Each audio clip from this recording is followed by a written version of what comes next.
You're muted, Frank. I just unmuted you. Oh.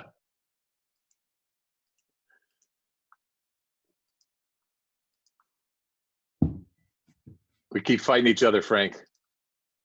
I know the dog was barking, man. That's fine. Just keep yours unmuted. We can all handle one dog. It's just that we can't handle 65 dogs barking, you know? All right, well, the boss has the dog going out, so I think we're good. Yeah, okay. So you want to get started? We're 5:01 now. Yeah, let's do it, and let's just check our count. So we're at 71. Yeah, let's go. Yeah, 71. Good. So we might be corrected to get to 80 again. Okay, everyone. So I'm just going to go over the rules really quickly and then let Frank go and introduce Kevin and Jeff. So as most of you have already heard, use the chat function to list your wines that you're drinking and discuss the wines that you're drinking. We're going to have Kevin and Jeff talk as per Frank's direction, and then we're going to open it up to questions and answers. And we're going to run those through the raise hand function, which is down by the bottom. There's a participants key there, and you'll see raise hand. Don't raise any yet. Wait till we open up for questions. And then when that comes up, then they'll go in order, which is actually quite nice. They store the order for us. And then when we do, oh, I'm muting some more people who are, whoops, I did Kevin now by accident. Okay. That's for the best. All right, I got to get Kevin back here. All right, here you are, unmute. All right, gotcha. Okay, so Diana Gelb is unmuting herself. Okay, we got to stay muted for a little while. All right, so then we'll go raise hand, and then when I call on you, I will unmute you, and you can ask your question directly to either Kevin or Jeff. So I will mute myself. Frank, go on. Frenchie, do you want to explain to the crowd who might be new about gallery view and speaker view before we go proceed? Good idea. Okay, so I'm recording this in speaker view so that the large portion. Okay, Marshall, help me. Marshall's the star. Yeah. So that's what I keep doing. That's the 7th time I had to mute them, so they keep unmuting themselves. Okay, so gallery view, here he goes again. Mute. Marshall, keep yourself on mute. He can't hear us, so that's the problem. Okay. I'll just have to keep muting him every time he pops in. So you have gallery view and speaker view. Speaker view is what this is recorded in, which has most of your screen with the person speaking. Gallery view allows you to see up to 49 all at once, but very small, and that person, their square is highlighted. It's all based on your personal choice. We're going to do this one in speaker view so you can get the most out of it. So. All right. Thank you, Frenchie. So if you have me now in speaker view, you get to experience me in all my glory and handsomeness tonight. So thank you for enduring that. I appreciate all of you getting, and I appreciate Todd for continuing to support the series and letting us use Wine Berserkers to keep gathering folks together to beat this horrible time that we're all going through.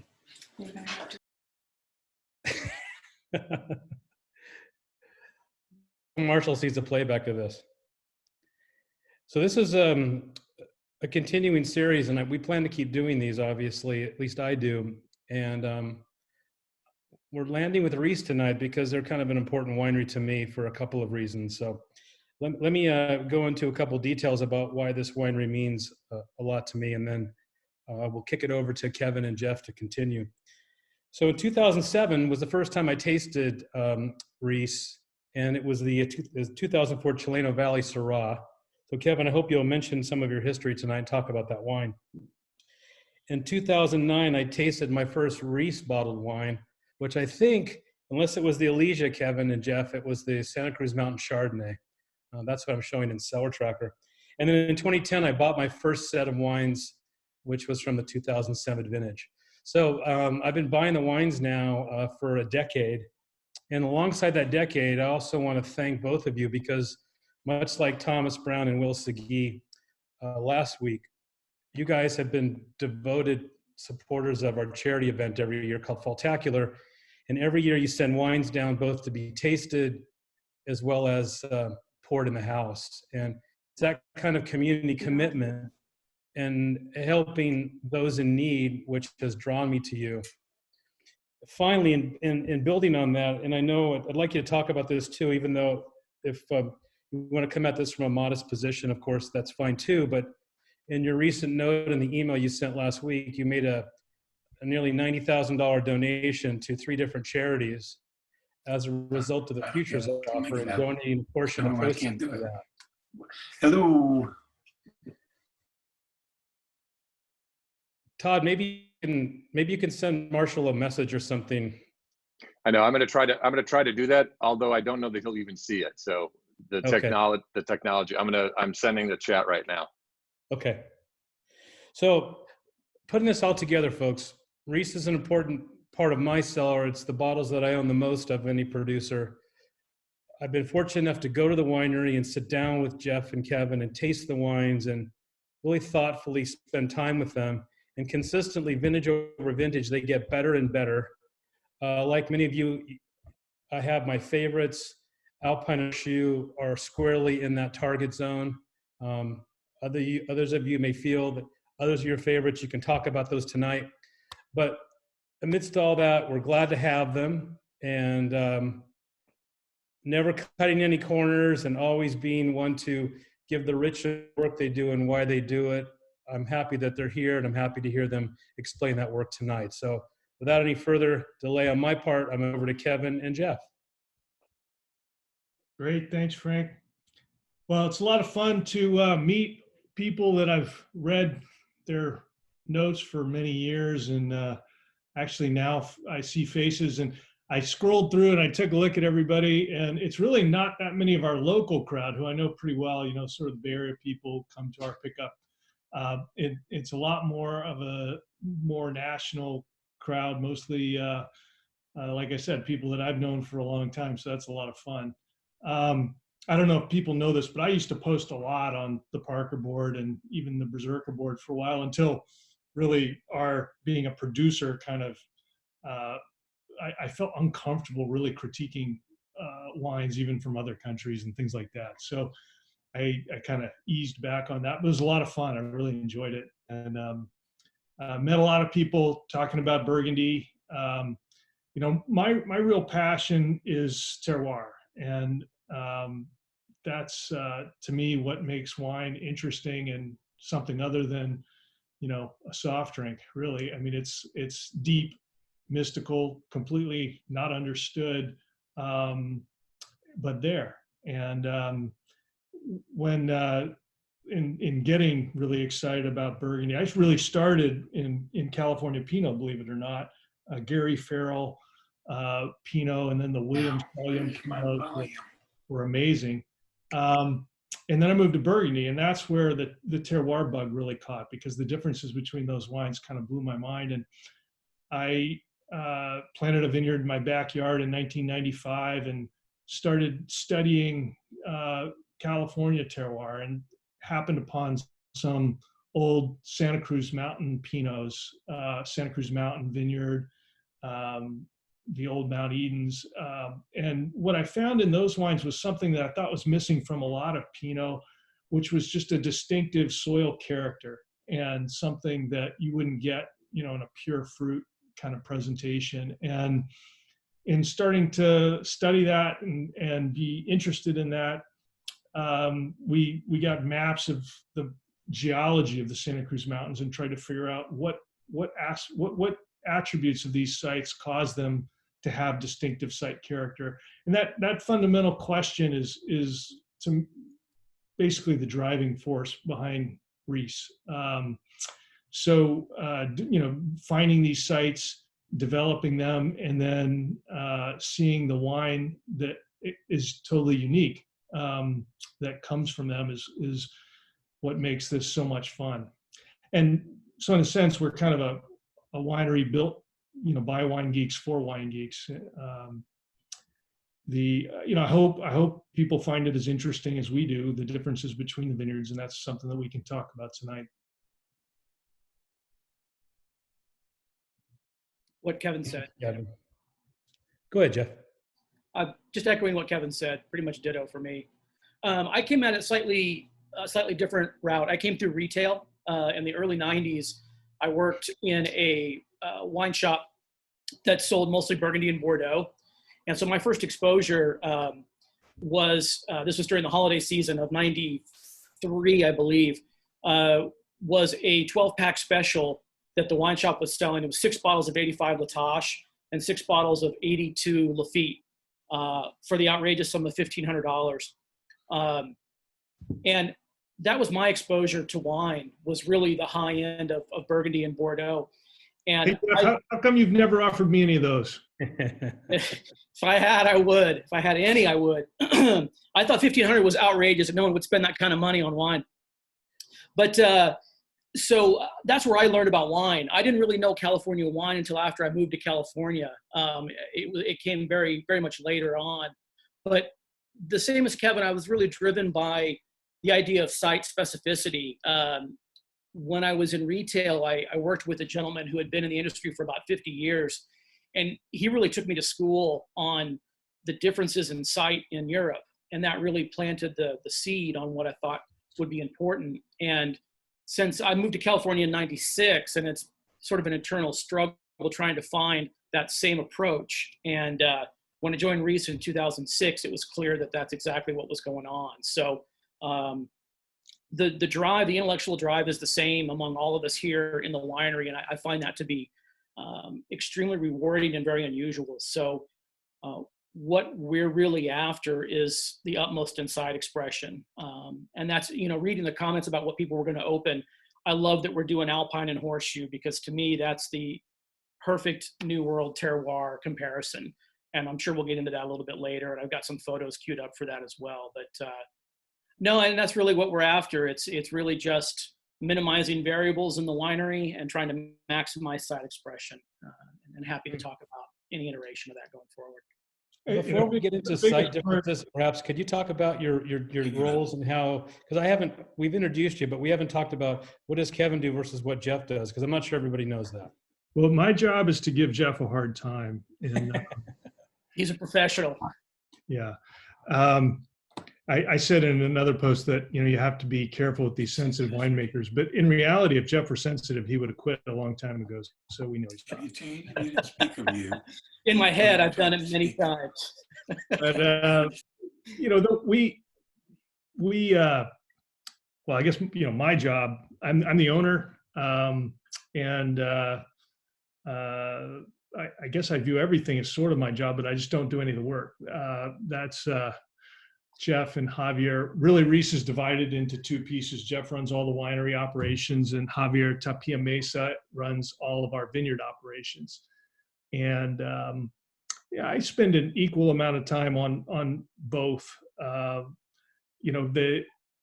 Our goal is, not to be the most tricked out, winery or winemaking, but you still have to spend a lot of time on the right things to bring about purity of expression. That's obviously Jeff's biggest job. And then with the vineyards, that's really where quality comes from, both in site selection and farming. So we have a tremendous effort and a tremendous amount of expense that's getting tremendouser by the day in farming our vineyards in a way that we think maximizes site expression. And what would that be? Is that organic farming? Can you characterize that a bit for us? It is, but these overall, these headlines like biodynamic or organic, you could do a horrible job of farming and be biodynamic or organic, and you could do a great job of farming that would be biodynamic or organic. So they don't tell you much. They might be philosophical sort of boundaries. We began very biodynamic, and over years we moved away from that to our own regime, which would be characterized as strict organic. We were technically still biodynamic until a few years ago, because the technical requirements for biodynamic would be strict organics plus 2 sprays. But while I like a lot of the goals of biodynamics, I think there are too many inputs, which is not a criticism that a lot of people would would give it, but there are too many inputs to the vineyard and just too many manipulations in a sense. So what we try and do is farm the vineyard where it has its own systemic antibodies in a sense, and that's by maximizing the amount of biosphere that's in the vineyard. We're very fortunate in that our vineyards are typically surrounded by a very natural environment, so things tend to balance themselves. If you're in more of a monocultural environment, you have to manage things like outbreaks because there's not these opposing organisms. But basically in our vineyards, everything is eating everything. So that keeps things in great balance. But a lot of the things that we do are very, very expensive. So, hand hoeing on steep hillsides, we have a lot of handwork, and we weren't really, these vineyards weren't selected for ease of farming. So it's a big effort. But what we found over the years is we can keep the vines in great balance with minimal inputs. So we rarely, for example, when we were more strictly biodynamic in the beginning, maybe 15 years ago, part of the prescription was to do a great deal of composting. And we found that threw our vineyards out of balance, actually. It wasn't a great thing. Now, biodynamic Steiner, whatever, he was never growing grapes. So who knows it's an interpretation of some sort of philosophy to come up with what a actual viticultural regime is. And the particular interpretation that we had access to was to add a lot of compost. And I think it made sense in more depleted vineyards in Europe, and vineyards that had been harmed with excessive chemicals and things like that. But for us, we were dealing with really pristine soils, and we could basically grow cover crops that are, we do plenty of science. We look at we do petiole analysis each year. We look at our nutrient balance in the vines, and then we can design a cover crop to do that. That decomposing cover crop is basically the food for our vines for the year. And in moving more and more in that direction and understanding our vineyards better, we found much better balance, much better quality. So, it'd be, I guess, someone mentioned improvement, and I hope people do see that. We think that there's a continuous improvement in our wines, and that's in part understanding maybe from a winemaking perspective, but in a large part, it's also understanding from a farming perspective. I see. Okay. You want to tack on anything there, Jeff? No, not too much. I mean, I think the biodynamics part is very fascinating. And when I get into discussions with people about it, the comment that I usually make is that it was too prescriptive, meaning that, according to biodynamics, you go out in the field and you do certain sprays or you do certain applications at certain times. And if you don't need them at those times, there's no reason to do it. And the way that I can best describe our viticulture is minimal input, meaning that it's a real-time, on-the-ground assessment of what needs to happen. And that's the only way that we know of to adequately farm. It's not following a sort of philosophical approach or a prescriptive approach of doing applications. So I think that's a real key. And it's something you can only do if you own the vineyards. If you work with the vineyard every day for 10, 15, 20 years, you get to know it. And that allows you the comfort and the ability to do this. And I think that's one of the things about estate operations that gets missed a little bit is the functionality of it, being in the vineyard every day, knowing, and it applies to farming, it applies to picking, it applies to everything. It's a contiguous operation from start to finish. And so I think the fact that we're a 100% estate winery allows us the luxury of approaching things this way. It's really important part of reaching our goal with site expression. So, for example, a grapevine uses 40% of its energy to build all the biomass around its roots, because that biomass is what converts, the nutrients and provides them to the vine in a way that it can take that nutrient. So by really emphasizing that overall biology in the vineyard, we in each of when you look at what types of life live in the soil, that is a function of the terroir, and it's different in each vineyard, all of the different yeast and bacteria and that sort of thing. So by fostering that life, our vines are interacting with a much greater amount of that unique natural situation, and that helps with the terroir expression. Okay.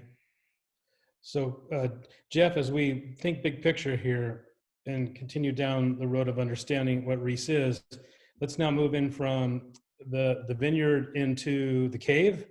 Talk about now, because you made a reference to this a few minutes ago, and I can't quite remember how you said it, but I think it was paraphrasing, minimizing the amount of things that you do inside the cave so that the terroir and site expression is allowed to show through. Can you say more about that and how you manage that? Yeah, the term I use is minimizing the variables, meaning that when grapes come into the winery, things are treated essentially the same all the way through the operation. Now, what that means is for the Los Gatos operation for the Santa Cruz Mountains, we use essentially one kind of fermenter. We have about 120 of them. They're all 1-ton fermenters. It allows us to micro pick and micro ferment and then carry through into barrel. We use the same general regime for fermentation. We only use one kind of new barrel for red wine aging and a different kind of barrel for white wine aging, but there's no difference in barrels being used. So we're not introducing a variable of fermentation difference. We're not introducing variables of different oak influences. The way that I can best describe it is the only thing that changes from wine to wine in Rhys is the amount of whole cluster on the reds and the amount of new wood. But those are both tied directly to the site. You know, some sites can do whole cluster, some can't. And part of our work over the last decade or so has been finding those parts of the vineyards that work well for whole cluster. As a result, that number's come down, but I think the success has gone up. And the same is true for new wood. Wood is needed to ameliorate tannin. Some sites are more tannic than others, and so they get a little bit more new wood. And as the vineyards mature, these things are constantly being reevaluated, but those are really the only two things that change, but they're tied back to the site. And for us, it's really about not trying to treat things differently in the winery so that the differences that come in the door from the vineyard are best expressed on the other side after they go to bottle. One way that we could look at whether we've done our job well is that the grapes that arrive at the winery should be perfectly balanced chemistry. They should have all of the bacteria and yeast that they need in order to be fermented all the way through the process on their skins. We want to do nothing other than add sulfur for preservative. That's where we might diverge from the natural wine crowd. But other than that, we want to do nothing. And that sounds sort of simple, but it's really hard to do. And most wineries that would be, more of an industrial approach would say, I get the grapes, I figure out what, needs to happen to the grapes, and I make it happen. We don't do that. If we think, these aren't, if the grapes come in some incomplete or unbalanced or something like that, we'll generally bulk the wine out, but we won't try to ameliorate it. Okay. Yeah, I think that's important. I think the only additive that we're using in the winery is sulfur at this point, which is big. That means there's no corrections in the process. Go ahead. Our biggest intervention is really by micro vinifying. We have a tremendous ability to blend in the final product. And blending sounds a little unusual because we're making single vineyard wines, but basically you could think of it as, we have 100 barrels from a specific vineyard, and we're going to decide, which 30 might be the best for the vineyard designate. And that decision and process is really our ability to come up with the most complete wine that still, speaks entirely of the vineyard. Okay. So Jeff, I think at some point I want to turn it over to you so you can do some bit of visual work with the vineyards. But one thing I want to pick back up on that you said a moment ago, and I've tried to put this in my notes over the years as I've visited you guys and tasted with you, and that is, for me, in the early years, a lot of the wines had 100% stem inclusion. As time has gone on, and I'm not sure everyone's aware of this, there's some properties in your portfolio and your estate portfolio that you're making from where stems aren't even used anymore at all. And I'm not sure everybody knows that. Can you characterize that just for a moment? Sure. Yeah. Part of piggybacking on Kevin's comment about micro-vinifying, and when we're talking about micro-vinifying, we're talking about 1-ton fermenters, which translates to 2 barrels. So it makes for easy, small comparisons, and it also allows us to pick what we call sniper picking. We go out and pick just little sections that are absolutely ripe because we know we only need about 1,500 pounds to make a successful ferment. So part of the built-in experimentation over the years has been trying to figure out what makes whole cluster successful in one section and not another. And it turns out it's incredibly complicated. So where we are nowadays is vineyards like Horseshoe have gone to 0. The initial couple of vintages there were high amount of stem inclusion. Alpine's gone down tremendously. It was also quite high. At one point, it's down to around 1/3 now. Bare wall is essentially 0. We do a couple of token ones just to make us feel good, but it's basically none at this point. The only ones that really see the high stem inclusion at this point are 3 wines, and that's the Home, the Skyline, and the Swan Terrace. And those 3 are generally 100%. But that's because those sites are particularly suited to whole cluster. Kevin made a comment a few years ago that was, he made it somewhat sarcastically, but it's really the overriding factor here is if it's not additive, why are we doing it?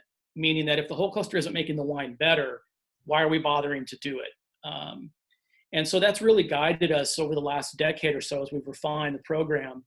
And, I would say on average now, outside of those 3 that I mentioned, Family Farm's down to maybe 1/4 to 1/3, Alpine's down to about 1/3, Horseshoe is basically 0.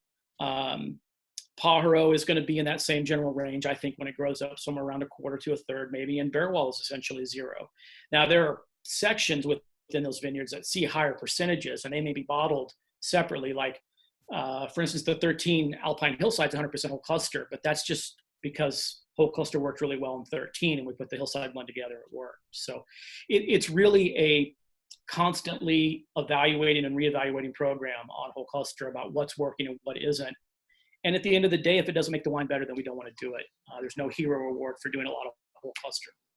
Some of the greatest Pinots I've ever had were whole cluster. DRC and Loire are generally 100% whole cluster, more or less. But Rousseau's pretty good too. I'm actually agnostic on destemming versus whole cluster, except for certain terroirs and certain sites. It can make a much better wine to use whole cluster, and then there are sites where less so. So it takes time to figure that out, and that's why everything is a process at Rhys. We're still figuring things out. I think we're maybe in the more 80 or 90% mode on our sites that we've had for a long time, but it's a fun journey. It's actually what makes this exciting every day. Thank you for bringing all that forward for us. And right now, Jeff, do you want to talk then about some of the visuals and take people through maybe a tour of some of the property? Yeah, we could do that. I mean, I don't know if we want to do anything that's targeted, if we want to talk about something specific. I don't want to just, do vacation photos necessarily, but I'm more than happy to go through and do a little photo tour. I mean, maybe we could start with something like Alpine and Horseshoe, since that seems to be what most people are opening. Yes. And I can put up photos, and Kevin can talk, or I can talk about some of the specific areas and the different parts of the vineyard, and then kind of what makes them similar and what makes them different. Maybe we can start there. Let's do that. That sounds like a really good comparison, and that'll help generate some discussion around those wines. So let me see if I can give an intro while you pull that up, Jeff. One of the things that's really cool about Alpine and Horseshoe, they're actually only about 300 yards apart, but they're on entirely different geologies. And if somebody ever comes to the cave, that's where I like to start explaining what we do is on a geology map. And what basically has happened in the Santa Cruz mountains is you have this collision of the Pacific plate and the North American plate, and it's pushed up these layers, and it's like layers of a cake. As you drive from, and maybe, unfortunately, my pinky finger should be taller, it makes sense. That's the ridge. The top of the mountains, as you drive out to the ocean, you're crossing through these layers where the oldest is near the fault, near the San Andreas Fault, which is right next to Skyline there. And The youngest would be near the ocean, and that's Purissima Formation, which Alpine is comprised of. That's 3 million year old, very chalky siltstone kind of site.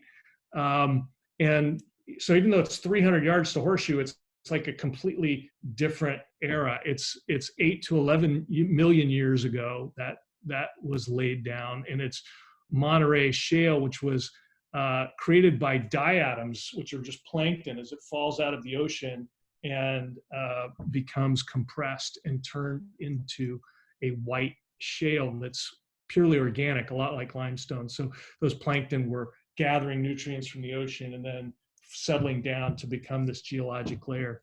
One of the things that we've looked at in all sites when we're looking for kind of the basic physical properties of the Grand Crus in Burgundy. Studying Burgundy will tell you what little we do know about terroir.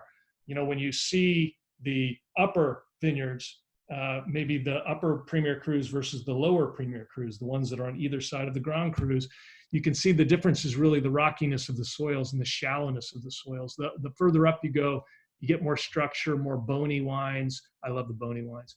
But down at the bottom, you get more fruit driven, more clay. And that's the way the Burgundians would talk about this metaphor. They'd say that the rocks give the structure and the clay gives the fruit.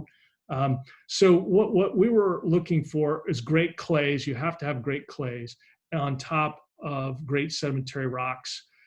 And both at Alpine and Horseshoe, the soils there were created by the weathering of the rocks. That's not always the case. There are sites where the soil can be a little separated from the rocks, especially based on some of the dynamics there.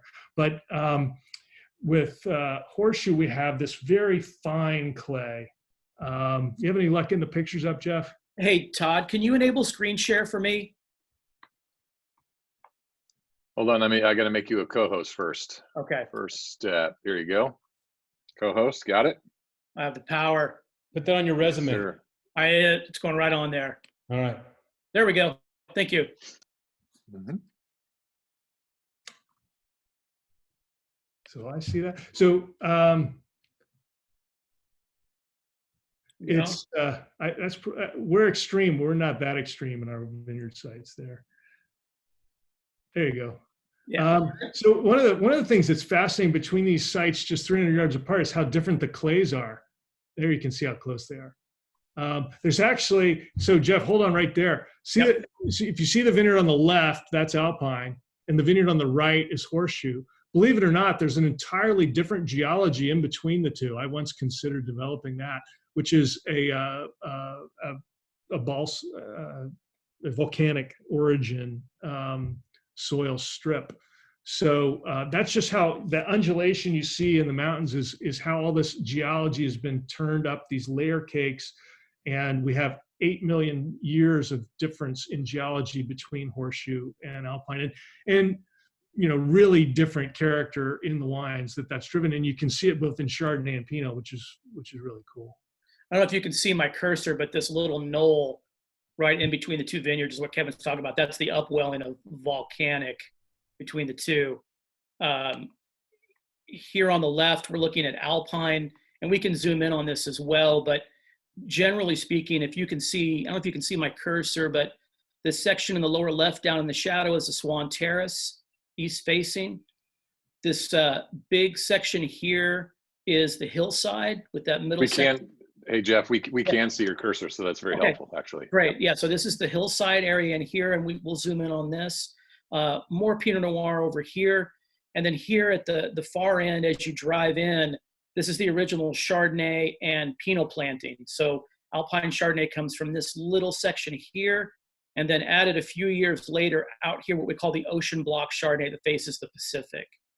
One thing about the Chardonnay, so this Alpine was it was really the first vineyard where we pursued it with the goal in mind of making a commercial vineyard, site selection and that sort of thing. The other vineyard was in my house, which was just kind of dumb luck. But with Alpine, in laying out the vineyard, and layout is really important too. Vine selection, super important, row orientation, spacing, These are tremendous. These are the variables that create the quality. You can't create quality in the winery. You can capture it, you can isolate it, but you can't create it. But one of the things in that this was our first vineyard, there was a lot of learning going on in that Chardonnay block that Jeff was just talking about. The A block there, Jeff, you had a picture. Yeah, we'll pull it up. See a little better. If I knew then what I knew now, I would not have planted it to Chardonnay, because it would have made exceptional Pinot with that east face, which is what we found on the Swan Terrace. Right here. So given that we were fairly Pinot centric at the time, had I known what kind of characteristics we would get from that, I would have planted a Pinot, but planted it Chardonnay, and right away it was super exciting. So we would never change it now, but that's an east facing block of Chardonnay, and the ocean block on the other side is west facing, and west and east are similar in some ways. They don't have the power of a south face in terms of fruit, and that that can be a great and distinctive thing. Yeah, and here's another good shot here. Again, the Swan Terrace. David Bucher asked a question in the chat a couple of minutes ago about why we kept it separate, and that started in 2006. And it's hard to see right here. Let me find a better picture, but this Swan Terrace is actually east facing. Yeah, that's not a good picture to understand how different the Swan Terrace is, because it's actually flattening a ridge that's dramatically different. Right. So, yeah, that one's not going to quite do it Yeah, either. not quite there. You have to have the right angle to get it, but the Swan, basically, that part of Alpine. Let's stay here for a second. Yeah. These big slopes of Alpine are south facing up above, but what you can't quite tell, you see the trees there at the bottom, is that the hill turns and faces east, and the Swan Terrace is carved into that east face. And we kind of expected it to make a different wine. 06 was the first crop, and it was very different. And what's amazing is just how it stayed that way. I saw some people's notes that had opened it, and you talked about that kind of red fruited intensity, which is what we would describe the Swan Terrace. It has this, and it trades more in elegance, and Alpine can have a little more power and intensity. But Swan is it's very, very distinctive, and so we've always kept it separate. I very distinctly remember that in 2006, tasting those fermenters. And again, this is a great example of a wine that was born out of microvinifying. If we were using large fermenters, this is only 1.5 acres. It's quite likely this would have gone into one fermenter or even mixed fermenters. Mm-hmm. But because we divided this is divided into 3 blocks, you can't tell, but there's a lower block, a middle section, an upper section, and we fermented them into 3 separate tanks. And Kevin and I tasted that wine out of tank during fermentation and knew pretty much right away that it was a very different wine. And you can also see how white the soil is here. Let me pull up. I got a good geology shot here. Here you go. This is the classic Alpine Purissima shale. It starts about 18, 20 inches down and goes forever. And on top of that is about 30 inches of clay. And whereas Horseshoe has this super fine clay, like in the summer you walk and it's like smoke, it's just this really fine stuff that weathers from that Monterey shale. Alpine has a heavier clay that's more lumpy, clumpy, kind of what you think of as clay. And the vines at Alpine are much more vigorous than they are at Horseshoe. Hmm. It's also been dry farmed for what, 2008 maybe, Kevin? Yeah, I think 10 years now, I guess. Yeah. We try and get all vineyards to dry farming.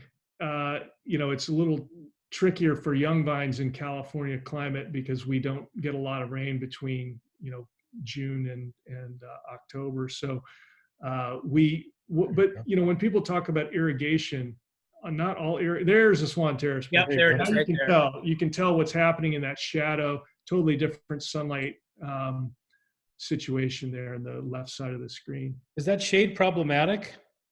Not at all. No. It's great. It gets, that's the thing about East Face is they get that cool sunlight in the morning. So and they're sheltered in the afternoon from maybe some of the warmer sunlight. But I was mentioning irrigation. People say, irrigate or not irrigate like it's binary. Well, there's a big difference between being on a weekly irrigation schedule and giving, 2 very small irrigation sessions for a vintage. What we try and do is get the vines to the point where they can be dry farmed, then we allow them to be. But part of the way we do that is just really wean them off as the vines get older very slowly. They might still get 1 drink, and then finally they get none. This is fascinating. Can we take a look then at Horseshoe? Yeah, of course. So let's do an aerial sort of top down so you can see kind of what's going on. And maybe you could also characterize the, you've got Syrah there still, correct? Oh yeah. Okay. We have 2.5 acres of Syrah at Horseshoe. After we did have Syrah at Skyline, which I catch some grief on Wine Berserkers for having pulled out and replanted Pinot. And the other day I opened a 2012 Skyline Syrah, and I was thinking, damn, I think they might have been right about that. The last one we made was 2013, and it could have been the best one we made. Yeah, the 12 and the 13 are great.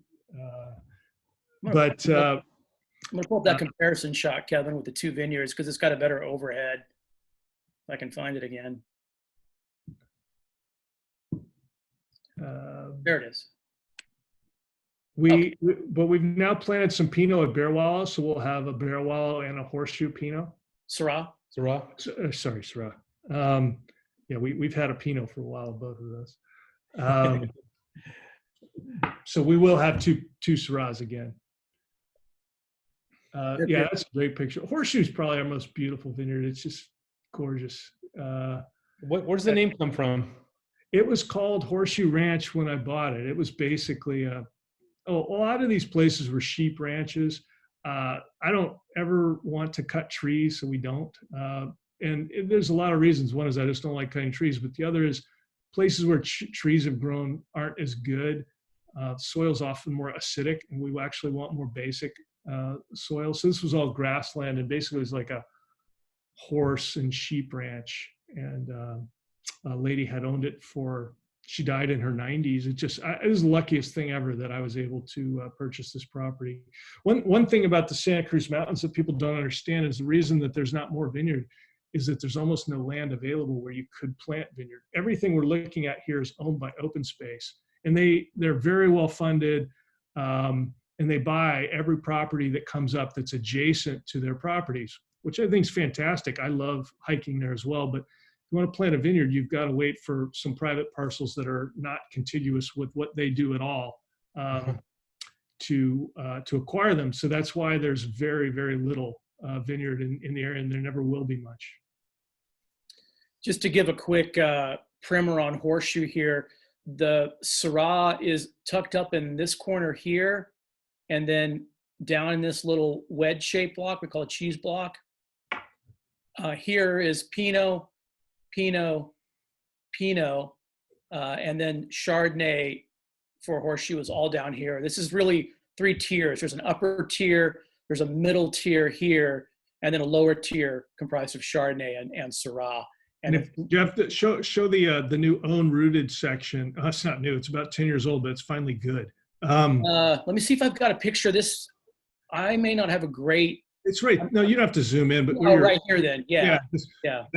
So that was an experimental block that we planted about 10 years ago, not in the original planting at Horseshoe. What we decided to do was plant super dense spacing. So that's 3 foot by 2 foot. You have to farm it entirely by hand at that kind of spacing. It's very steep there. It's hard to tell. And we did it all with own rooted vines. And frankly, this looked like an epic disaster until a few years ago, because we weren't getting really much of a crop at all, which is always a risk in this particular climate zone. But the quality wasn't really there. And what was happening is that those own rooted vines just take a long time to mature. They're much lower vigor than the rootstock. That's, even though we use some of the lowest vigor rootstocks that are cultivated, the own rooted vines are much less vigorous, and that's a very, very rocky. The clay portion of that section is very shallow. So I was almost ready to give up on it. It's incredibly expensive to farm it. And then in the last few years, it finally started just making something spectacular. So in 2018, for the first time, we've got a very small own rooted bottling from Horseshoe, which would be really fun to compare to the Pinot from the rest of the site. So we talked about, of course, the Grand Cru hill, and you get the upper slope and lower slope from Premier, and then you have Grand Cru down the middle.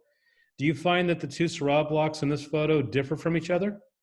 No, not too much. And there's not, so here, there's not the kind of difference that you see in Burgundy where the soil depth changes dramatically from the top to the bottom. We've actually got about the same soil depth on the top. There's really sort of two tiers here. There's this upper plateau, and then there's a lower kind of plateau, and then there's a steep hillside in between. So the steep hillside does have less clay depth than the upper and the lower, but they're pretty similar. So it's just, it's not the same geology there where it's really goes from, almost no clay at the top of the hill to, infinitely deep clay down at the Begonia on the other side of RN-74. I think it's worth mentioning too that, as we have found this middle tier, we really like the wines that come out of the section. And you can see here some new plantings that we've done in the last few years with some really high density stuff. Same sort of depth that you see up here. This was the part Jeff has a cursor on, was a part of the property, but it was in a 30-year lease to the neighbor. So we couldn't plant it initially. And then I contacted them to see if they would be interested in terminating the lease. And they said, sure, for money. So we terminated the lease and planted those. And when we planted those, it was more similar to our Mount Pajaro vineyard, in fact, identical to our Mount Pajaro vineyard, which is the way we would do most plantings today, which are not as dense as Skyline, but incredibly dense. So instead of 3 foot by 2 foot, more of like meter by meter. And over the road tractor is the way that we can farm those. So there's 3 new acres at Horseshoe that are laid out and developed that way. Okay. So perhaps then, Jeff, if you could take us then, because I'm looking at the time, we're at 10 to 6.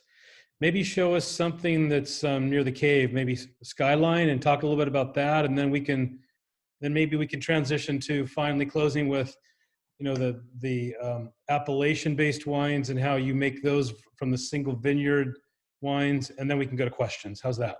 Yeah, sounds great. Okay. Well, Jeff, before you continue, I want to point out that the second bookmark on your screen is Wine Berserkers. I thank you for that. I keep up, man. I keep up. Let me find a better one. No, it's not great. Well, hey Jeff, it doesn't have to all look pretty. I mean, I can explain what's going on there. This is Skyline, and Skyline is basically a massive rock pile that of 30 million year old geology. It's got limestone, sandstone, siltstone, mudstone, everything on Earth in a very small. It's only a 3 acre vineyard. That ugly piece on the right is the replanting. This was taken years ago. Yeah, this is 2016. Yeah, so that's the replanting of Pinot where we had Syrah prior. And on the other side of the green trees there, I think, if you correct me if I'm wrong, the San Andreas Fault is directly below there, right? Well, in the background there is Montebello. Yeah. So in between, and that's a couple miles away, in between where we are and Montebello is the San Andreas Fault. So this is where, when I was talking about that layer cake analogy, this is the bottom layer pushing up. It's the oldest geology on this tectonic plate. and that's Skyline. And there the soil's extremely shallow, only 4 or 5 inches of clay on top of the bedrock. I think it's worth mentioning too that as a sort of an illustrator of terroir and the difference of exposure, you've got these two sides that are facing each other. Most years we will pick this right-hand side, and the left side may be 2 to 3 weeks later, even off the same site, both Pinot Noir. And is the vigor different between the two sides? Because I noticed some of the boundaries of the left side looks a little darker.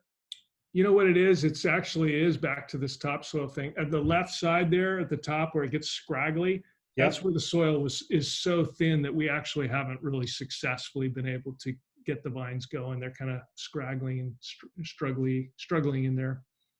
Yeah, and here as well. But you know what's funny? We can pick the bottom of that left slope could be picked as much as 3 weeks apart from the right slope. Yet when we're blind tasting, we will, I don't think we've ever recognized it. Have we ever, Jeff? I don't think so. And so it's kind of an interesting example of climate. It's terroir trumping climate. So if something's picked 3 weeks later, it lived in a different climatic world, that vintage. Yet it just tastes like Skyline. I mean, we never mistake it for anything else in our portfolio. It tastes like Skyline. But that had very, very different vintage conditions. It was later to flower, later ripened in a 3 week window that was very, after the grapes on the right. Yeah, we love to hate it intellectually, but when we encounter it blind, we rarely can tell that's where it's from. So then transition now to the reemergence of Alesia and the thinking behind differentiating that wine out of the vineyards where it comes from. Talk about that, and then we can go to questions. Sure. Originally we started with Alesia. We didn't have any estate grapes. We didn't really cover that early period of Rhys where we were planting and developing these sites and still interested in experimenting. And, that almost never changes. We're always interested in new areas. But at the time we'd buy grapes to learn about different sites and also just to start winemaking while we waited for our estate sites to mature. Then as our estate sites came online and we started to have plenty to do and plenty to make wine with, we stopped making Alesia. And then a couple years later, what we realized is to really make the kind of single vineyard wines that we want to make a very tough selection of what is in a vineyard designated wine and have the rest be an appellation wine. And then we relaunched Alesia as an all estate appellation wine. And whenever any of my friends say, hey, I want to buy some of your wine, which should I buy? I tell them to buy Alesia because, well, first off, if they're asking me that, they're probably not wine geeks, but also just the value. And I think people would be surprised to put the wines blind to see, against other vineyard designated wines from us or anybody else. I think the wines will do quite well.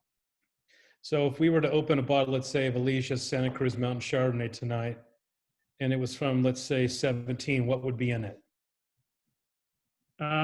17 would have, it would have wine from Pajaro, Alpine, and Horseshoe. Okay, yep. Good. That's the point I wanted to make for us tonight, is that the wine is being composed of the various component parts that otherwise might be in the single vineyard label, but it's going into Alesia. And so I'm wanting everyone to understand that difference is important, but those wines are of high quality. We've learned a tremendous amount. I think some people might accuse us of doing a lot of stuff. But for example, our sparkling program has been fascinating, and it's been going on for quite a long time. So it just takes forever we have many, many bottles in the pipeline. But the Champenois do a lot with different pressings, and Jeff could walk through that. And as we started to understand better the differences of different sections of the press cycle with white wine, we started realizing how we could make even better still wine. And that's what you see in what goes into the vineyard designates versus Elysia. Good, good. Anything you want to add to that, Kevin? Jeff? That's maybe kind of a long discussion, but the way that we press Chardonnay now really defines Elysia versus single vineyard. I think going back to Kevin's point about Elysia, one comment worth making is that one of the benefits of reinvigorating Elysia is it's allowed us to make an even better single vineyard wine. In the past, we didn't have an outlet. We would basically have to bulk off wine that didn't make the cut. But with Elysia, what it allows us to do is to really focus down on the single vineyards, make really great, attractive, earlier drinking Elysia wines, but then improve the single vineyard wines at the same time. So we feel like internally we've seen a real jump in quality over the last few years with the reintroduction of Elysia. Well, the 17s that I tasted with you last summer when I was up, the purity on some of those wines, especially Alpine and Horseshoe, regardless of Pinot or Chardonnay, were amazing to me. And for me, I think that might be a testament to your point about where you're making the cut and you're improving these single vineyard expression wines to a higher level, and yet the quality of Elysia is, people are getting a great value if they're buying those bottles. Yeah, I mean, they're still Rhys. They're baby Rhys wines. And the way I like to describe them is they're a great introduction to the Rhys style, but they're drinkable on release. You know what I mean? You don't have to wait for them in the cellar. And at the same time, like I said, the single vineyards benefit. So. Thank you both. We did about an hour there of kind of just talking through big picture of what you're about and where you're from. But I think now we want to transition to questions. Do you have time now to let questions queue, and we'll not punch through as many as we can get to? Yeah, we should do questions for sure. Okay. Cool.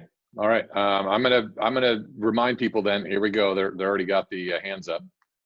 So down at the bottom of your screen, it's different for me because I'm a host, but it shows a raise hand. That's what you're going to want to use, and I will unmute you and mute you back.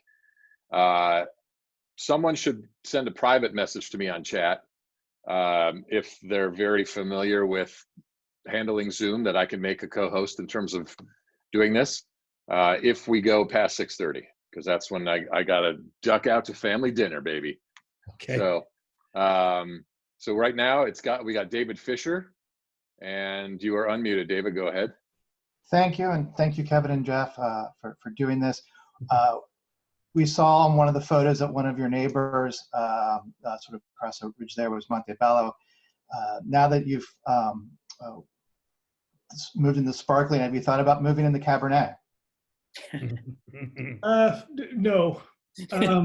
So here's the thought. I mean, first, if we were approaching this from a business-driven standpoint, the answer would absolutely be yes. Cabernet is easier to grow, cheaper to grow, and you can charge much more for it. So it's very attractive.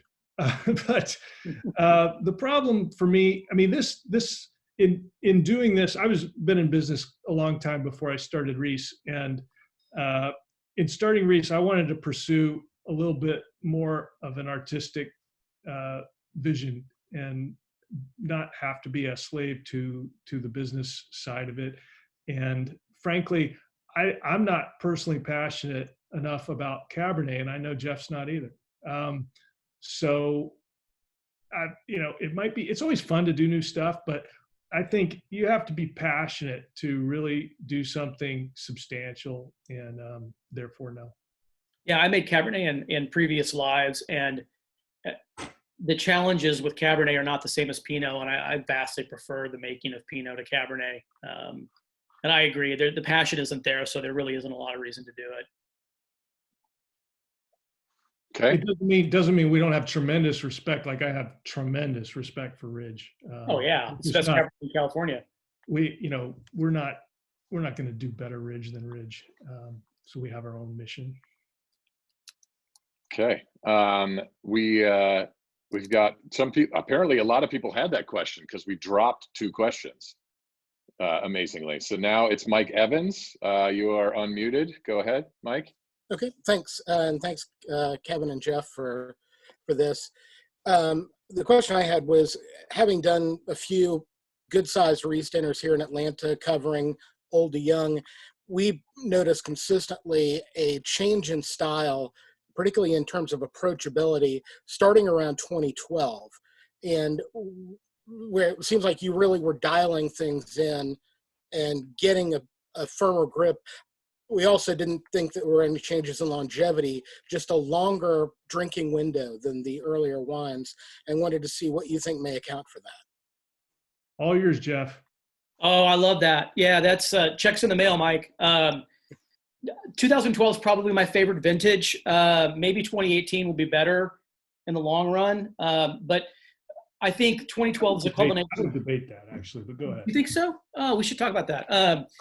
But on 2012, I think your comment is very astute. And we've had this discussion internally quite a bit.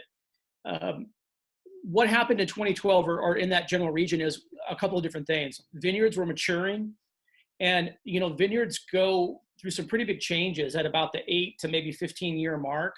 And what we noticed specifically, Kevin, you're spitting? Wow. Got 5 wines.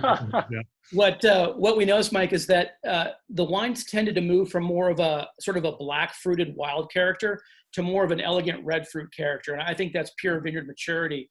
At the same time, we were that was the start of the big move away from a lot of the whole cluster into a little bit more destemming. And I think what we found, and this was, like I said, a lot of internal discussions about this very topic, is that we wanted to make wines that were a little more drinkable at release, that had some elegance, but still had the longevity. And I think that happened fairly naturally through vineyard maturity and asking some questions about the winemaking all the way through the process. But I made the comment a few years ago to Kevin that the 12s are the wines that I always wanted to make, meaning that they have the power, the concentration, but they have the acidity and the elegance. And I think they'll age for a really long time. So it's a particular favorite of mine as well.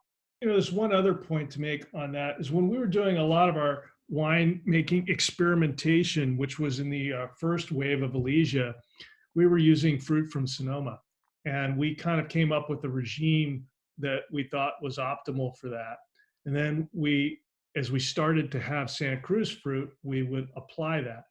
But what the reality is that Santa Cruz wines have much more structure and concentration than the Sonoma wines, and it requires a lighter touch. So with the Santa Cruz wines, we basically are extracting a little bit less. We're just taking that. They have so much natural intensity that they need to be treated really gently. And those early wines are going to be, I'm very happy with the wines. They're going to last forever. I mean, some of them are just entering their drinking windows. It'll be 2008 is particularly good. Yeah, 50-year Pinots easily. But that's not the style of Burgundy or Pinot that we really love is going to have a little bit more early accessible and just as much ageability. I was glad Mike noticed that. Okay, Mike, thanks for muting yourself after your question. Appreciate that. All right. Now we have David Bucher. You are, I'm trying to unmute you. It's not working. There you go. So, I got it. all right. Hey, guys. So question for you, just because I had the 14 Bear Weller Chard last night, and for the very first time ever, something really interesting happened. It had that distinct matchstick element that you get in some white Burgundies. And so it got me thinking, because I wonder where it came from, because it hadn't been there before. And so what's the sulfur regime on these wines when you go to bottling? And, do you think that's what caused it, or is there something else? No, it's not sulfur. We call that noble reduction, and it's basically a lack of oxygen that brings out that character. And no one really knows exactly what creates it, but it's very desirable. It's great, spicy. Coach DeRee did pretty well with it for a long time. But we don't.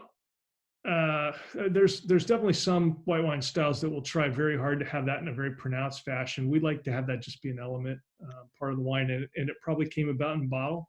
I don't know. You have more to say about that, Jeff? Well, I think maybe it's worth mentioning, starting in 2012, we altered the Chardonnay program just a little bit too. We used to spend the full sort of 16 to 18 months in barrel. And starting in 12, after the first year, we moved everything into stainless. But we do it with the lees. So we take the full complement of lees into stainless, and it spends the last, say, 6 months or so in stainless. And we have noticed that the wines, they tend to be more focused. It brings an intensity to them, but it also, I think, starts them down the path of that little bit of match-sticky reduction. And we see it more in some vintages than others, and we also see it in some vineyards more than others. I don't know, Kevin, what you think. I think Horseshoe tends to be inclined towards it more than others. It's pretty rare in Bear Wallow, I feel like. Yeah, it hadn't been there. This was my fourth half bottle of the 14. I'd never seen it before, so it was interesting. You know, the quality of Bear Wallow Chardonnay has been just a great upside surprise. We knew what to expect from Pinot because there's a strip of Anderson Valley that called the Deep End. And if you look at producers that produce wine from there, their most expensive wine is always going to be the one from the Deep End. And it starts even with Goldeneye has, I think they call it the Narrows now. It's changed names a few times. And then there's Bear Wallow, and then there's Kaiser and Wendling. So there were examples of Pinot. We kind of knew what probably of all the vineyards that we planted, we knew more what we were going to get with Bear Wallow. But what we didn't have is any examples of great Chardonnay. There was Chardonnay grown in Anderson Valley, but it was typically sparkling clones or there wasn't an attempt to make a great still Chardonnay. But we planted 8 acres of Chardonnay there, and I'm super happy with how that's turned out. I drink quite a lot of Bear Wallow Chardonnay. Okay, we got a question from someone who didn't raise hands because they couldn't because the microphone didn't work. Just wanting to hear about the sparkling wine program and what direction it's headed. That's from Chris. Great. Well, we've been working with Rodolphe Peters, which has just been amazing. We started off. We made a few sparklings. We've always wanted to make sparkling because it's fun and it's different, and we love it. And but that wasn't enough. To make great sparkling, we needed to learn a lot. And making sparkling is 180 degrees opposed with the way that we make our still wines. So counterintuitive against everything that's wrong in still wine is right in sparkling. And so by bringing on as a consultant Rodolphe Peters, we're continuing to learn a ton. We planted some specific blocks at Mount Pajaro and at Bear Wallow in order to make sparkling. We hadn't really seen someone make that commitment.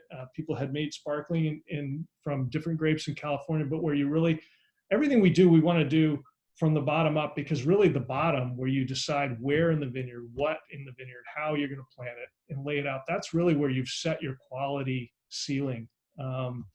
So we started there. We've progressed each year. We're learning about sites. I mean, one of the most fascinating things we did this year is we learned that the most exceptional sparkling material from Mount Pajaro is the Chardonnay, and from Bear Wallow it's the Pinot. And that's guiding the bottlings. We have an array of bottlings from 2015 on, and really we have some experiments back to 2012. But in the long run, what you'll see from us, the core bottlings, probably the highest end or close to it will be our Mount Pajaro Blanc de Blanc. We tasted that a month or two, well, pre-coronavirus with Rodolphe when he was here, and we were just so excited.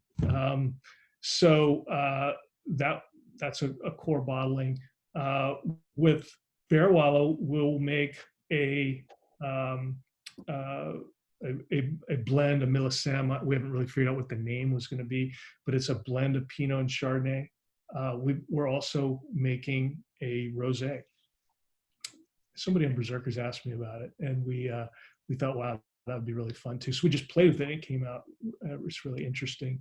And then the fourth wine is going to be a Solera, and this is multi-vintage, where we add to it each year, but it carries all the prior vintage wine from all the prior vintages in it. We add to it each year and then bottle. Maybe Rodolph says about a half, and then leave the rest. So you're building vintages each year as you progress with that. And we're not going to release a sparkling wine this year. Next year we'll have 2, and that will build up to about 4 in the years after that. And the different material needs different, time on the lees, entourage, and we're letting some of them go much longer. Okay, next up is Judd. Judd, you are unmuted. Yeah, thanks, guys. Thank you so much for doing this. So you were talking about the learning journey you guys have been on as winemakers, and those of us who've been buying from you for a number of years have been on a learning journey as well. Both in terms of the vineyards and varieties we like. So the question I had was, do you guys have library wines, and have you ever thought about actually selling it? Because I mean, personally, I feel like I should have bought more Syrah along the way, because that's what I'm drinking tonight, and absolutely loving it. We have a little bit, and I think ultimately,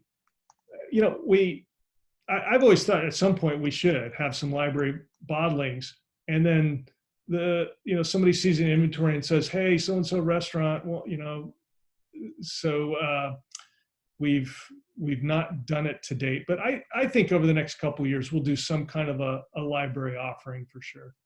What happens is also, we have to do a lot of forecasting. Like our allocation, the thing we do with giving people 3 weeks to buy is really hard. It's like the airline seat problem. Like you got to guesstimate how many people are going to participate, and then how much they're going to buy each one. And because you still want to sell the wine, but you want to give people time to buy it. And obviously the wish list plays a big role there. But shipping's the same thing. There's going to be some damage in shipping. We have to hold some back and make sure we can cover any shipping problems. And at the end of the day, we end up with some sort of dribs and drabs of a lot of the different wines. And we'll do a library offering at some point. I think, Judd, the biggest problem we've had is that we've never had enough wine to cover. And so we sort of made a conscious decision fairly early on that we would sell down to almost nothing left to be able to supply the wine that people wanted. And we knew what we were doing, but the consequence is it's tough to find any sort of usable quantities of any wine from the past, because they've essentially been sold down to almost nothing. But we've talked about it a lot recently about trying to do, even if it's a small amount, just to give a little bit of cellar aged wine directly from the winery would be great. Okay, good. We have one that a name that I may mutilate here. Chainani. Chainani, yeah, thanks. There you go, Chainani. Thanks so much for doing this. Really appreciate it. I just had a question around, one of the things we've been buying your wines for, I guess, 10 years and really enjoyed them. But I'd be interested to know how to think about drinking windows, but both on your Elysia. I've got some 08, 11 Elysia, as well as on the single vineyards, and kind of how you think about the drinking wine. We've tried to bulk up on each vineyard for each vintage, but just kind of how to think about it. I know some people go with kind of drink a bottle every 2 or 3 years, but I'm interested in how you guys think about that as winemakers. Well, yeah, that's a tough one, because we get asked the question a lot, and it's so hard to answer because everybody is different in terms of personal preferences. For example, Jeff and I, we taste a lot of young wine, and we kind of develop a real sweet tooth for young wine. So I don't mind structure at all. I drink young Barolo. And then a lot of people would like to have a perfectly resolved wine.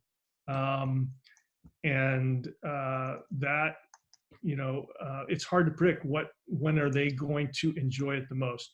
So that's my long lead into, I will give you some sort of an answer here. I think the Santa Cruz Pinots, if you drink them at age 10 to 15, you're going to get a lot of resolution. You still may not get that much secondary. By 15 you will, but they're intense wines. They age like Burgundy on that kind of time frame. Anderson Valley with Bear Wallow is the wine I drink the most of, and that is because Bear Wallow is very accessible at an early age. Yet what I love about it is it has such distinctive character. It shows soil tones, and it doesn't taste like any kind of just fruit wine at all. It's a soily wine, and yet it doesn't have the tannic structure, so you can drink it younger. It also ages well, but I would move up the drinking window on Bear Wallow. And then there's certain vineyards like the Home takes longer. Of our premier wines, Skyline's going to be accessible before Swan, I would say. Alpine and Horseshoe, I would give them more age. Family Farm, maybe on the earlier side of the Santa Cruz portfolio. And then there's vintages that are different. When Jeb talked about the 12, I actually think between 12, 13, I think is a lot of people would prefer 13 to 12. We could argue about that. Jeff and I'll do that solo later. 14, I think 14 has tremendous potential. It's a more structured vintage. I don't like to see people open it now, but we remember how those wines looked and have watched that evolution, and that's going to be a terrific vintage. 15's one of these where we got nearly wiped out. We don't really get much production out of Alpine and Horseshoe about 3 out of 11 years. And so when that happens, we hate the vintage. So we hate 2015. The wines are great, but we hate it. 2016, another, I think, 2016, what do you say, Jeff? I mean, how would you, it's like 2016, 2014, they're in there. 2017 is going to be a different vintage of the past run. It's going to be more accessible early. That's one that I would drink on the earlier side, or at least try it on the earlier side and see if you want to wait until 10 to 15. 18 is going to be classic. 18 is going to be maybe the best we've done. 18's great. Yeah. It's not going to take forever. It's just going to be, it's going to be like 12 and 13, it's going to drink well starting, age. Well, I drink them young, but I think you could start opening 12s and 13s a couple of years ago, and they're still improving. Yeah, I agree. I think 14 is just was a really structured vintage, and it's just going to need more time. But it's funny. It's probably a different discussion for a different day. But the drought years have been particularly kind to us, and that stretch from 2012 to 2018, leaving out 2015 is a bit of an anomaly. It's hard to rank those vintages. I think 13 is drinking better than 12 right now, and I think they're both drinking better than 14. I think 16 is classic. It reminds me a lot of 13 with better acidity. 18 reminds me a lot of 12. It's just been a good run. 19 is super too. Yeah, that's true. 19 is going to be great. Yeah. Well, one thing we have, in going back to these, terroir and climate, when I was thinking about starting Rhys, think about what California, does or doesn't have. I think what we didn't have is we hadn't really identified our best sites at all. Pinot had only been around 30 years, really, in any kind of meaningful quantity. And the sites that were known for Pinot was mostly just because they'd had it. But versus the thousands of years of the monks in Burgundy to understand every piece of every parcel and its qualitative potential. But if we can find sites that are really expressive, what California has that nowhere else in the world has is consistency of climate. So we're not going to have only 2 or 3 good vintages out of 10. It's going to be much. Might have 2 or maybe 3 weak vintages out of 10 at most. Okay, we've got one buried from Diane. Do you feel people are becoming a bit more patient with wine and learning to age them a bit longer? People on Wine Berserkers in the past drank wines much younger. I'm not sure if that was a question for you, but I know that they were having technical issues. So I'm assuming that might be a question. As an American population, we're learning more about wine, and we have more wine lovers and geeks and students. But no, commercially, people still don't want to age wine. You don't think so still? Wow. Not the vast majority of the market. Yeah. Well, but your market, though, I think is probably what we're referring to. Is your our market. tiny little market. Well, I think we filter to those who will. Yeah. Exactly what I was going to say. All right, Mark, you are unmuted. Except you muted yourself, so you got to unmute yourself. I'll lower your hand. Mark Yee. Great, thank you. Thanks, Todd. Thanks, Kevin. Thanks, Jeff. Mm-hmm. Love to hear your thoughts on your overall views on the pricing philosophy and your kind of outlook on future pricing of both the Rhys brand and kind of how it ties into where you think the California market is going with its pricing. Thank you. Sure. Well, we don't really. I don't know that we have a pricing philosophy. We have tried to differentiate vineyards on price, which a lot of people say is sort of suicide. Maybe it is, because then no one wants the less expensive one, or people want the best wine, but they want it for $39. We don't have any intentions to change our current pricing, and we haven't changed pricing in about 3 years, and I don't think we're going to change pricing for another 3. So our prices are probably going to stay where they are.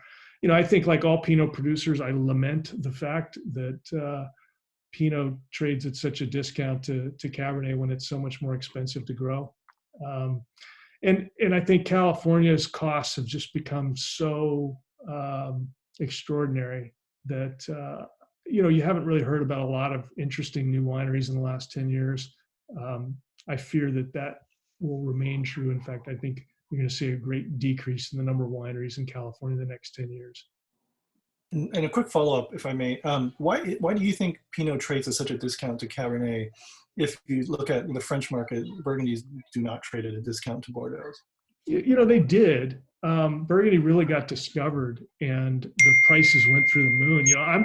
I'm actually still sort of scarred by that. I used to buy Rousseau Chambertin for $125 a bottle. It's probably year 2000.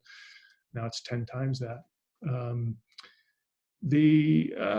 not sure, especially with Burgundy being so priced out for consumers, and maybe a generation. Newer generations aren't going to have access to Burgundy. I hope that they become interested in wines like ours that are going to be much more affordable.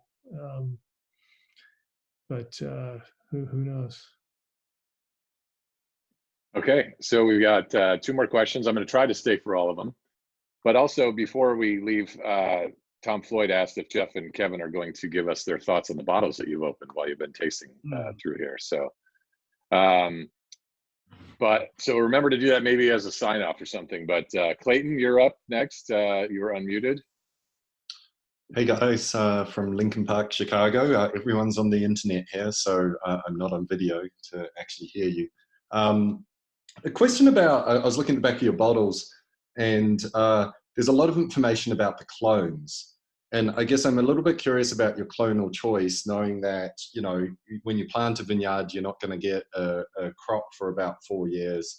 And then it sounds like it's about 10 to 20 years until you get a good idea of what they're going to show you. How do you make your clonal choices? And are you refining that over time? Well, what we did with our first planting, our first real planting, is Alpine. We planted 17 different blocks, and some were field selections, some were clones, and that's part of the microvinification. That allows us to iterate much, much faster. So we were able to make those wines, make those decisions, and there's a lot of things to look at, which you see cluster morphology, you see chemistry. So, Jeff has at the Skyline Cave as many as 150 fermenters running at once. We're running the chemistry of every one of them every day, and the barrels. So we're everything, though, at Rhys is driven by taste. So we will taste the resulting wines, but we have a lot of information about cluster morphology, size of grapes, thickness of skins, chemistry. And using all of that, we have made our own selections that we plant in the Massal fashion for new plantings. So, and that's a Pinot and Chardonnay. And they're, at this point, field selections, Massals, they've kind of morphed, and we're super happy with them. Thank you, Clayton. Good to hear from you. Patrick, are you there? Let me take down your hand and unmute you. Let's see if you can unmute yourself, Patrick, on your end. Can you do that? I can. I'm here. All right. Awesome. Yeah. Kevin, just wanted to bring up, there's a lot of the same faces here on the call tonight as we had last week when we talked with Thomas Rivers Brown. And can't help but notice you do have the overlapping vineyard where you share your Bear Wallow fruit with him. I just wanted to ask if you could talk a little bit about how that came about, and if there's anything else you've done with the fruit in the past or any plans in the future to do anything different than making those two wines. Sure. We Bear Wallow is our biggest vineyard, 33 acres or so, and that's a lot. It's a lot of grapes. We did not have the capacity to make all of the grapes that we were growing. That's changed now because we've added capacity with Eris, which we should talk about at some point tonight if we have time. So along the way, I met Thomas a long time ago. I thought he was a cool guy, and I also thought it would be fun to see somebody make a wine in a very different style. Thomas's style is distinct from us. He's picking riper. He's using a little more oak, and he's a great winemaker. So I thought it would be fun to see different renditions of the same vineyard. And asked him if he wanted to buy some fruit, and he did. And I hope he's enjoyed it. So Patrick, thank you. We're out of questions. Why don't we do this? Because we're at 6:30, and we can go a little bit longer if we'd like. But I think many of those in the audience want to know, what are you tasting tonight, and what would you like to speak about in terms of that contrast of those wines in front of you? Go ahead, Jeff. I opened 12 Alpine Chardonnay and 12 Swan Terrace. So for me, the Chardonnays, and I think this is a great example, the Chardonnays need air just like the Pinots do. I opened this at about 3 p.m. And for me, it's gotten better and more expressive as it's been opened. So for me, Alpine Chardonnay is about saline and brine and oyster shell. It smells like rainwater to me. It's really driven by that. Where I think Alpine and Horseshoe Chardonnay are different, to me, Alpine has a bit of a broader mid palate, maybe a little bit more richness, and it's more citrus driven. I get a lot of orange oil and lemon oil. For me, Horseshoe is much more floral and is really, it shows that sort of slate mineral component. And to me, it has a more compact and tight mid palate. But I'm a big fan of the 12 Alpine Chardonnay. It's really been one of my favorites all along. Tremendous acidity in 2012, or the highest we've ever seen, natural acidity in Chardonnay. They were very reticent to go through mallow. The Alpine and Horseshoe didn't finish their malolactic until almost February of 2014. So it was real nip tuck there for a while, but I really love the expression. I think it's really youthful. And I really love that rainwater component. And I really see that sort of salinity and briny character is a big part of Alpine Chard. Swan, I have a real soft spot for Swan. Kevin and I tend to debate endlessly the merits of Swan versus Skyline. To me, the 12 Swan is everything that I like about Swan. The stems have integrated. It's floral. It has that great minerality from Alpine. Starting to show just a tiny bit of secondary for me. It's kind of entering its drinking phase. To me, it's pretty delicious today. Yeah. Kevin, what do you have in front of you? Well, someone had asked me about the '09 Swan, and I didn't think it fit the theme tonight, but I opened it last night, and I was very happy. It changed dramatically with air over a couple hours. But what I loved about Swan in all the vintages is that weightless power of red fruit. I mean, there's like an intensity, but it's also really elegant at the same time. But I have a 12 Horseshoe Chard opened here, which I've always loved this wine. It's a very intense version, and as Jeff says, floral. Another way I would describe Horseshoe Chard is very spicy. Always got this kind of brown spice component. It's very complex. It's got tremendous drive here. Really happy with it. 12 is one of our highest acid vintages for Chardonnay. One thing that people don't know, our acids in our Chardonnay are typically higher from an analytical standpoint than white Burgundy, but we also have the power fruit to balance that well. So what else? That's probably 12 Horseshoe Chard. I wish I had more. That'd be my answer on that one. I've got Skyline, Horseshoe, Alpine, and Bear Wallow 12s open. Skyline is a very typical Skyline. It's really spicy, really complex. There's a lot of tension in the fruit. It's kind of in the middle. You think, wow, it's kind of elegant, and then there's always a lot of power on the finish. You know, this debate of Swan versus Skyline, you know, I'm right. But no, it's just fun that we have with it.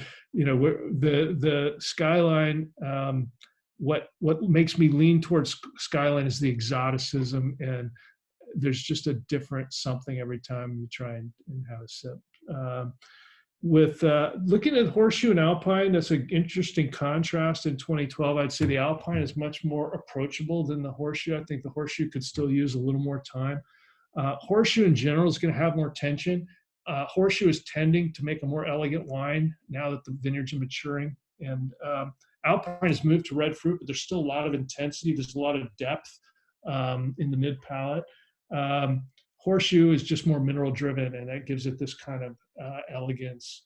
But it also, that structure can take a while to resolve. And that's one of the reasons we stopped using whole cluster with Horseshoe. It just has so much natural structure that the additive structure of whole cluster is not additive. And the Bear Wallow, this is a interesting year for Bear Wallow. It's a very cool year. And I have always viewed this as a very fresh, red fruited vintage for Bear Wallow in 2012. Very pure, precise, kind of red fruited Bear Wallow. And it's the only of these wines that I've opened that is showing just a bit of kind of secondary, tertiary sort of maturity. I've got that open in my glass now, actually. I opened it up about 3 o'clock. It shows the red apple of the region up there, and there's a cranberry pomegranate thing going on, and a little bit of a cinnamon stick that's kind of woven through it, and just that soil, that loamy soil that I think of as Bear Wallow terroir. Yeah, for sure. It's very distinctive. We do it blind all the time. It's a very distinctive, spicy kind of mineral component, and but you can see it all. It doesn't have that same sort of power and depth of the Santa Cruz wines. It's more of a Côte de Beaune sort of versus Côte de Nuit kind of comparison. I looked back at the harvest dates on 2012, and it's amazing how great of a vintage that was from a harvest standpoint. It was such a cool harvest period that we were able to go out and really just pick everything when it was perfectly ready. And I looked at the Swan, Kevin, and it was spread over almost a 2-week period. Just the Swan Terrace in late September, which I was shocked to see that. Can't remember. That has not happened since. It has not happened since. That was great. I think we have one more question with Robert Grenley. And I sorry to interrupt you guys. I just want to get his question in before we lose him. Robert, are you there? Yes. Can you hear me? Yep. Go right ahead. Well, I had pretty much stopped buying most white Burgundies many years ago because of the Primox issue. And I was wondering what your experience has been in terms of your own Chardonnays and the aging, and whether you're encountering any oxidation, and do you have any thoughts of why that might be and how that may give us some idea of what's going on in Burgundy as well, in terms of what's causing that. My experience with Primox with white Burgundy is horrific, and so far beyond anyone I know that I don't know what's going on. I stopped buying it entirely. I was at 50% of the bottles pouring out. And it's also just, once I know, Primox it's a unique thing. It's not oxidation. It's not natural maturation. It's actually sort of wine death. And once you can identify it, even if it's in its early stages, it's just such a buzzkill. I just can't drink it. So to talk about our wines, we have never had a Primoxed wine. We've had some oxidative wine, meaning it just matured rapidly. We have a very low sulfur regime in that kind of 09 and 10 time frame, and those wines matured more rapidly, and then they held at that sort of maturity rate. There's been no wine death, or it's not the same characteristic as a Primox.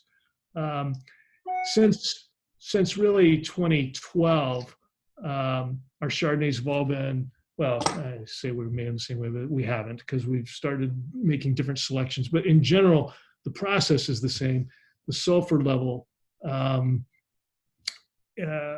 is pretty consistent, and the tank time that we now do prior to bottling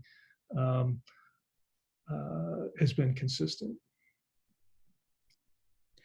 Thank you, Robert.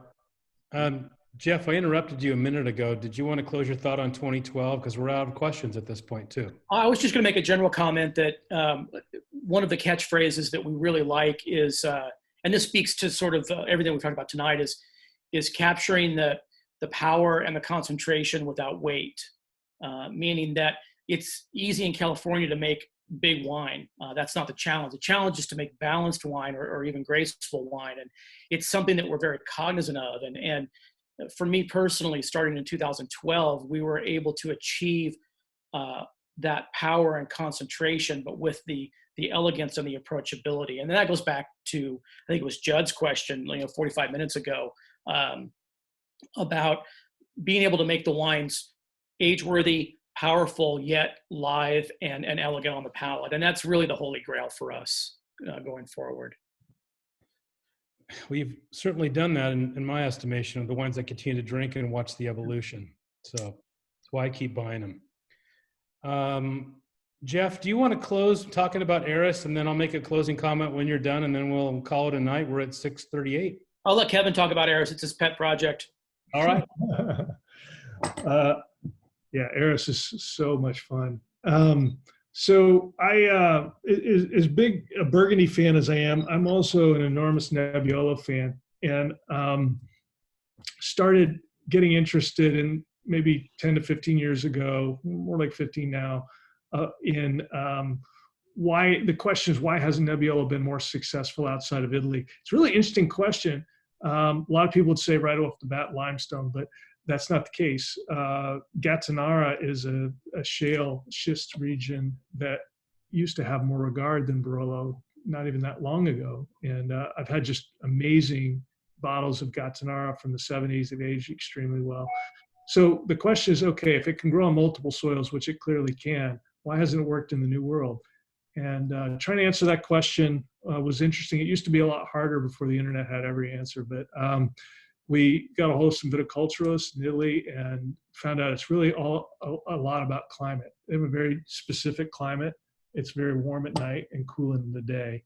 And there's a lot of heat accumulation. Nebbiolo needs a lot of warmth, high median temperature. So anyway, we found a site that we think is ideal for Nebbiolo. Meanwhile, I had become enthralled with a white grape from Sicily called Carconte. And Carconte, I just think, is an amazing, amazing white wine. kind of half Alsatian Riesling and half Grand Cru Burgundy. But there's almost none of it. It's a crazy thing. Now, unfortunately, there's a lot of bottles claiming to be Carconte, but they're not. So there's really only been 2 or 3 bottlings of 100% Carconte. So Eris is our Italian project with the focus on those 2 grapes and including Nerello Mascalese. We're going to roll out the first wines from our vineyard that we found that matched the climate for Nebbiolo. But the first wines will contain Nebbiolo. They're a Rosso and a Bianco. And the Rosso is going to be a mainstay each year. It's a blend of Nebbiolo, Nerello Mascalese, Nerello Cappuccio, a little bit of Barbera, and a little bit of Zin and Primitivo. So I love that wine. It's going to be a lot of fun. But in the long run, we're going to have single vineyard Nebbiolo is kind of our, focal point. Nerello Mascalese right there with it, and the Rosso, and then the Carconte and the Bianco. We've sent a few around to some customers we thought have an interest. We're planning to launch it next month, but given the virus, maybe we'll just push it toward the end of the year and let things calm down a bit. Right. But like we like to approach everything, it's a bottoms up thing. Where's the right site to do it? What's the right plant material? How are we going to farm it? Totally different. And then how we're going to make it, which again is totally different. So really a lot of fun. Yeah, we look forward to that. And you're approaching the same Rivers Marine model where we're going to have a spreadsheet to keep track of all the bottlings you make. And there's a lot out there now, isn't there? It is a lot. It's expanded to fill our curiosity, and unfortunately, we're really curious. Well, you give everyone a chance to buy what they want and to select from what interests them, but you continue to expand the horizon of what the 2 of you have done. And I'm always impressed when I come up and I talk with you and meet with you, this unending kind of drive to try something new and to keep testing what is possible. And it's that kind of innovative spirit that I always appreciate, that I walk away from when I come up. And that's one of the thrilling things about why I buy the wines, because I know you're never going to stop pushing. Keep pushing and keep trying to make it better and better, that you don't rest because you don't reach the end point. You just keep trying to evolve every day, every vintage. That's what makes it fun, for sure. I know it does. And I appreciate that. And we've moved through all the questions, and I'm recognizing the time, and you guys have given us 1 hour and 45 minutes tonight. On behalf of Wine Berserkers and myself and Todd, thank you for coming on and sharing and opening the bottles you did and taking the questions. And in this difficult time that we're all trying to figure out and get through individually and collectively, thank you for giving us some fellowship. Well, we'd like to thank all of you, and it's great to meet and put all these names to faces. Many of them I've seen many times, and that's a lot of fun. And appreciate your patronage and allowing us to have so much fun. You bet. Jeff, any closing comments from you? No, I just want to say thank you. This is a great format. It's great to get the questions. It's great to get faces with names. That's the best part of it. And like Kevin said, we appreciate the patronage. We appreciate people allowing us to do what we find to be fascinating, and love having people along for the ride. So thanks to everyone. Thank you, guys. Keep pushing the limits, and stay safe, everybody. And we'll have another one of these scheduled here soon. So thanks for coming back and participating. Have a good night, everybody. Thank you. Thank you.